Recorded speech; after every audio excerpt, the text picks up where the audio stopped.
This is a delicious evening, when the whole body is one sense, and imbibes delight through every pore. I go and come with a strange liberty in nature, a part of herself, as I walk along the stony shore of the pond in my shirt sleeves, though it is cool as well as cloudy and windy, and I see nothing special to attract me. All the elements are unusually congenial to me. Bullfrogs trump to usher in the night, and the note of the whippoorwill is borne on the rippling wind from over the water.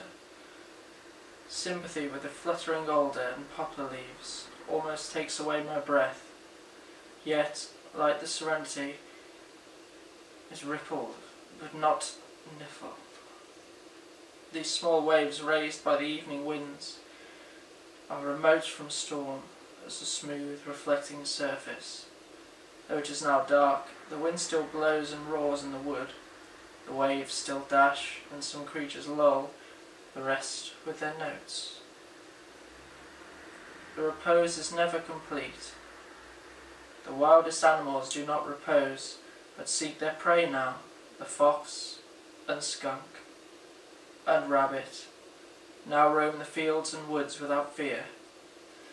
They are nature's watchmen, links which connect the days of animated life.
When I return to my house, I find that visitors have been there and left their cards, either a bunch of flowers or a wreath of evergreen, or a name in pencil on a yellow walnut leaf or a chip.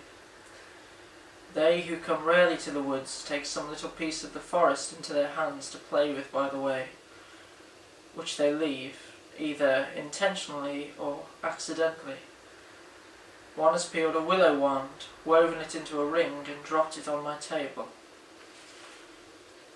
I could always tell if visitors had called in my absence, either by the bended twigs or grass, or the print of their shoes, and generally of what sex or age or quality they were, by some light trace left.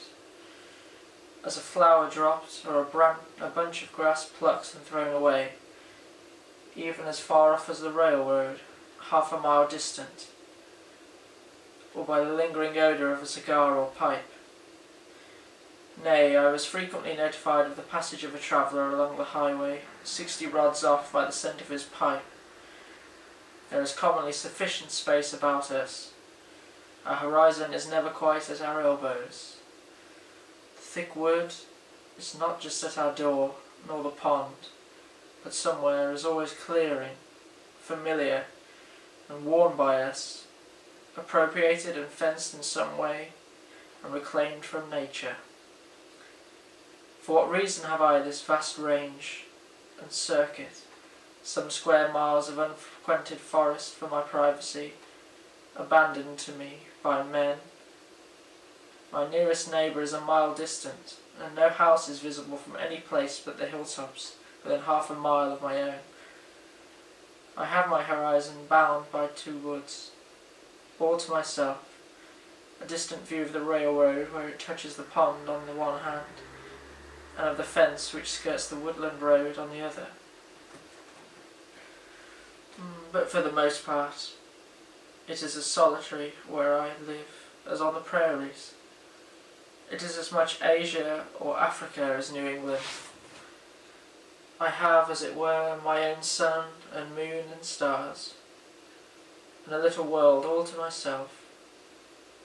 At night there was never a traveller passed my house or knocked at my door, more than if I were the first or last man, unless it were in the spring, when at long intervals some came from the village to fish for pouts. They plainly fished much more in the Walden pond of their own natures, and baited their hooks with darkness, but they soon retreated, usually with light baskets, and left the world of darkness, and to me. And the black kernel of the night was never profaned by any human neighbourhood. I believe that men are generally still a little afraid of the dark, though the witches are all hung, and Christianity and candles have been introduced. Yet I experience sometimes that the most sweet and tender, most innocent and encouraging society may be found in any natural object. Even for the poor misanthrope and most melancholy man, there can be no very black melancholy to him who lives in the midst of nature and has his senses still.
Nothing can rightly compel a simple and brave man to vulgar sadness. While I enjoy the friendship of the seasons, I trust that nothing can make life a burden to me. The gentle rain which waters my beans and keeps me in the house day to day is not drear and melancholy, but good for me too. Though it prevents my hoeing them, it is far more worth than my hoeing. If it should continue so long as to cause the seeds to rot in the ground and destroy the potatoes in the lowlands, it would still be good for the grass on the uplands. And being good for the grass, it would be good for me. Sometimes when I compare myself with other men, it seems as though I am more favoured by the gods than they. Beyond any deserts that I am conscious of, as if I had a warrant and surety at their hands, which my fellows have not, and were especially guided and guarded. I do not flatter myself, but if it be possible, they flatter me. I have never felt lonesome, or in the least oppressed by a sense of solitude, but once, and that was a few weeks after I came to the woods, when, for an hour, I doubted if the near neighbourhood of man was not essential to a serene and healthy life. To be alone was something unpleasant, but I was at the same time conscious of a slight insanity in my mood, and seemed to foresee my recovery. In the midst of a gentle rain, while these thoughts prevailed, I was suddenly sensible of such sweet and beneficent society in nature, in the very pattering of the drops, and in every sound and sight around my house, an infinite and unaccountable friendliness, all at once, like an atmosphere sustaining me, has made the fancied advantages of human neighbourhood insignificant, and I have never thought of them since. Every little pine needle expanded and swelled with sympathy, and befriended me. I was so distinctly made aware of the presence of something kindred to me, even in scenes which were accustomed to call wild and dreary, and also that the nearest blood to me and humanist was not a person nor a villager, that I thought no place could ever be strange to me again. Mourning untimely consumes the sad.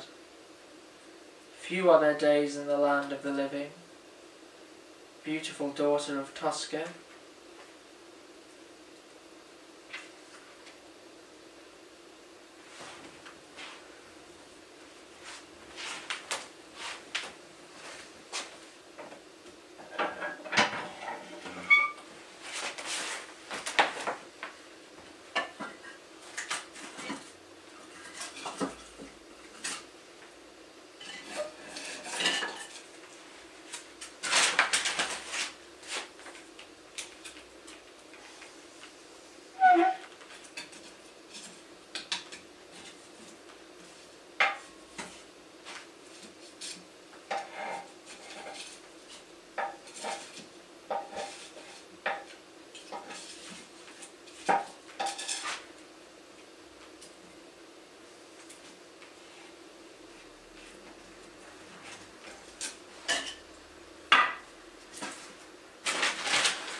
Some of my pleasant hours were during the long rainstorms in the spring or fall, which confined me to the house for the afternoon, as well as the forenoon, soothed by their ceaseless roar and pelting, when in early twilight ushered in a long evening in which many thoughts had taken time to take root and unfold themselves.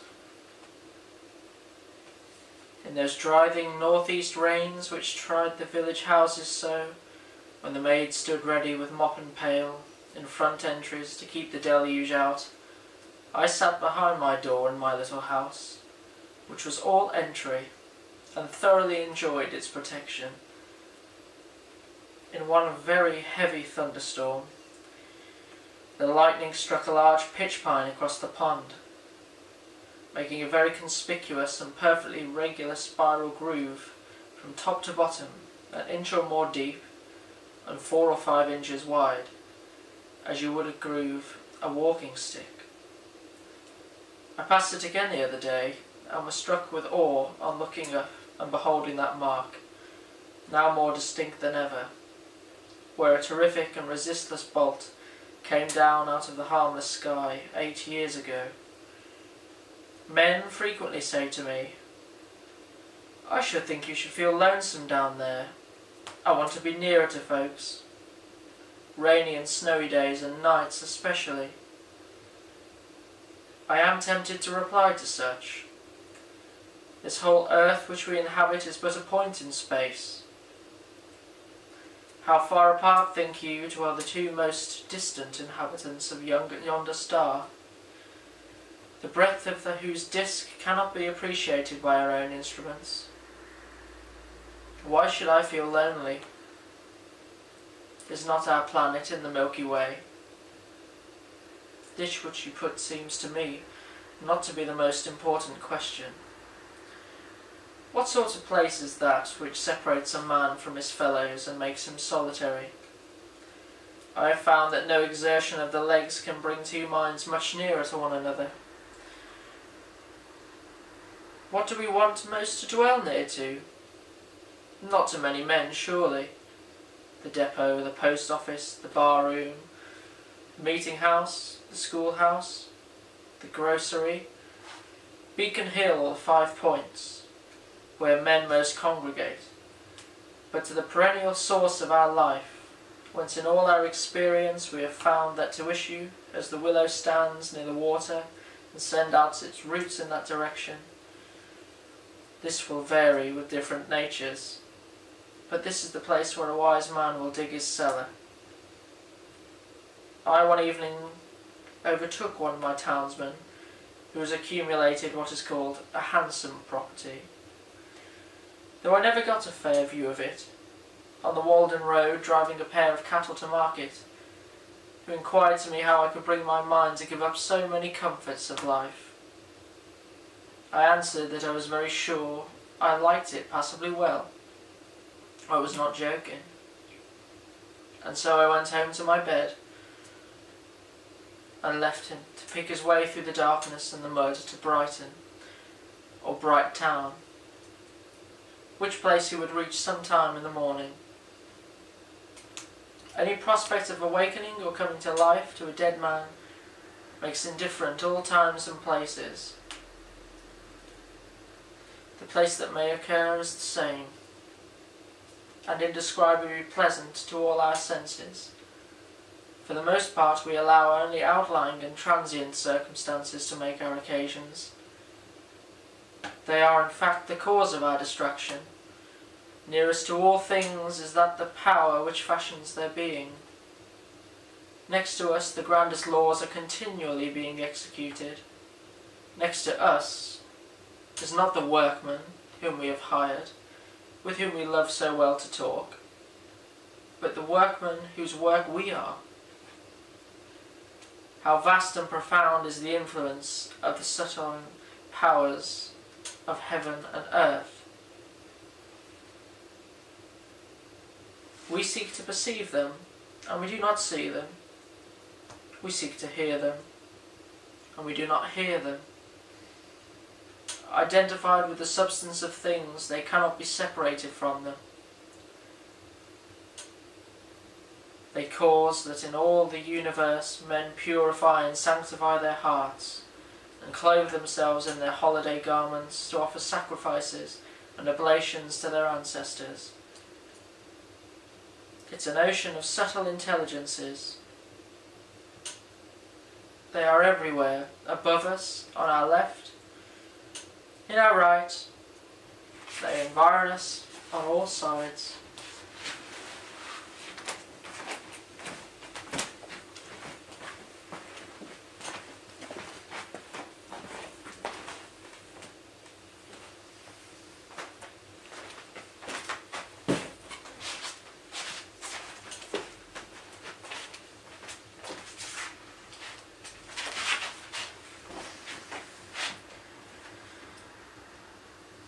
We are the subjects of an experiment, which is not a little interesting to me.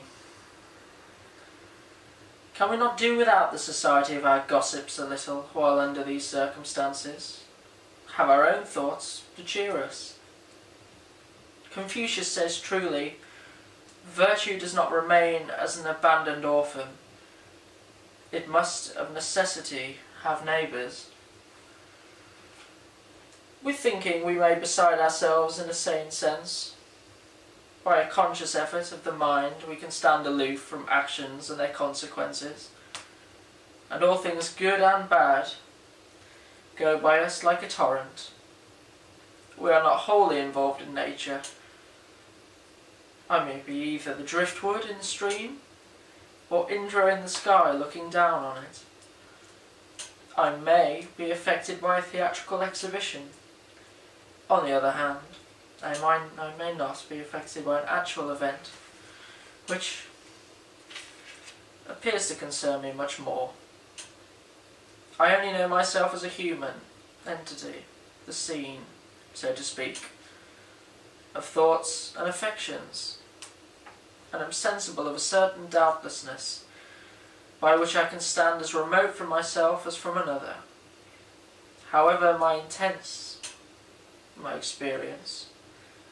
I am conscious of the presence and criticism of a part of me which, as it were, is not a part of me, but spectator, showing no experience, but taking note of it.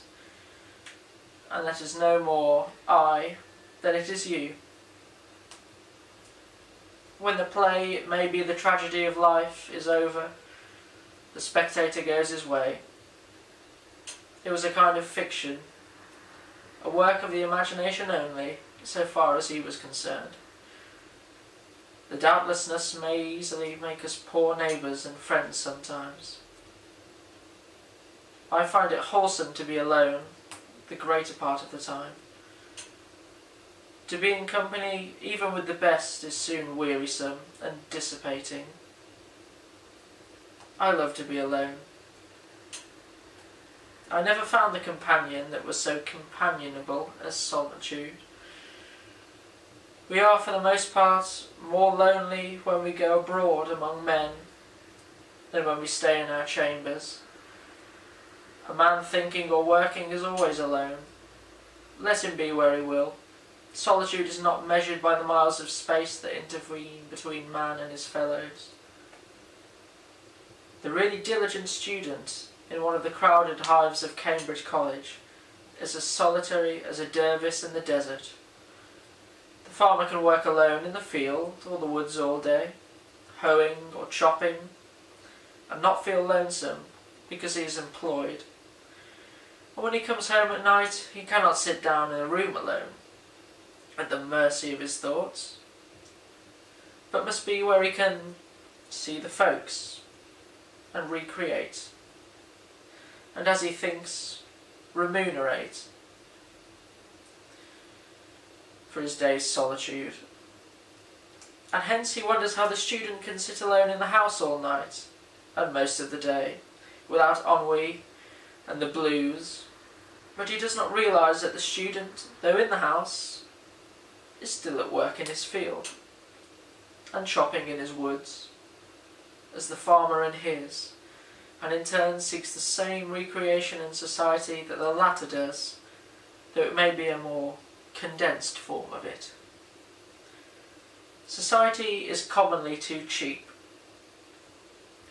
We meet at very short intervals, not having time to acquire any new value for each other. We meet at meals 3 times a day and give each other a new taste of that old musty cheese that we are. We've had to agree on certain set of rules, called etiquette and politeness, to make this frequent meeting tolerable, and that we need not come to open war. We meet at the post office, and at the sociable, and about the fireside every night. We live thick are in each other's way, and stumble over one another. And I think that we thus lose some respect for one another. Certainly less frequency would suffice for all important and hearty communications. Consider the girls in a factory, never alone, hardly in their dreams. It would be better if they were out. But an inhabitant a square mile, as where I live, the value of a man is not in his skin, that we should touch him.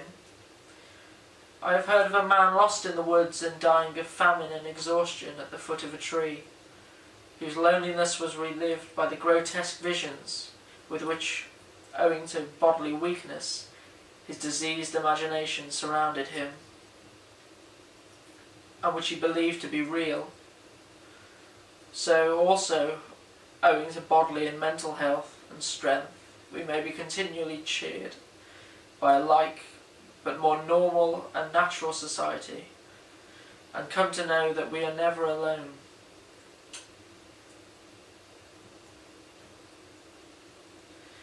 I have a great deal of company in my house, especially in the morning when nobody calls.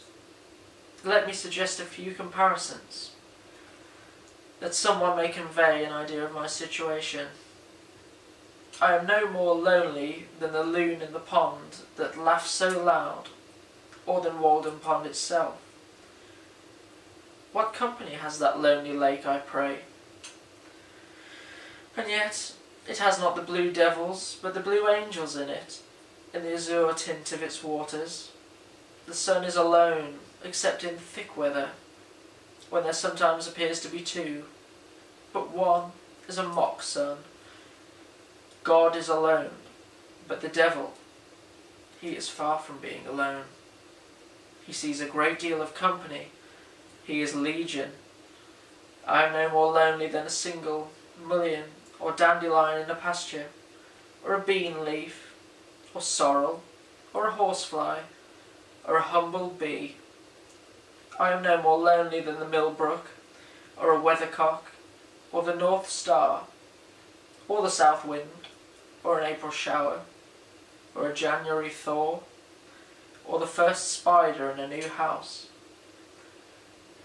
I have occasional visits in the long winter evenings when the snow falls fast and the wind howls in the wood, from an old settler, an original proprietor, who is reported to have dug Walden pond and stoned it and fringed it with pine woods, who tells me stories of old time and new eternity, and between us we manage to pass a cheerful evening with a social mirth and pleasant view of things, even without apples or cider. A most wise and humorous friend, whom I love much, who keeps himself more secret than ever did Gough or Whaley. And though he is thought to be dead, none can show where he is buried. An elderly dame too dwells in my neighbourhood, invisible to most persons, and whose odorous herb garden I love to stroll sometimes, gathering and listening to her fables, for she has a genius of an unequalled fertility, and her memory runs back farther than mythology, and she can tell me the origin of every fable, and on what fact every one is founded. For the incidents occurred when she was young, a ruddy and lusty old dame, who delights in all weathers and seasons, and is likely to outlive all her children yet.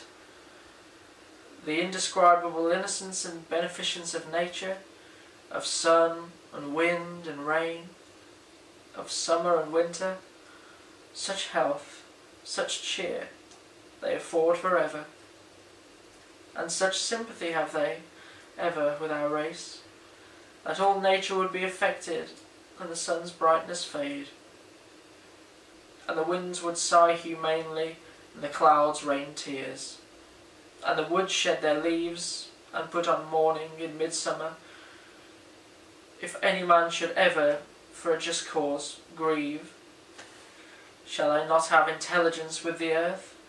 Am I not partly leaves and vegetable mould myself?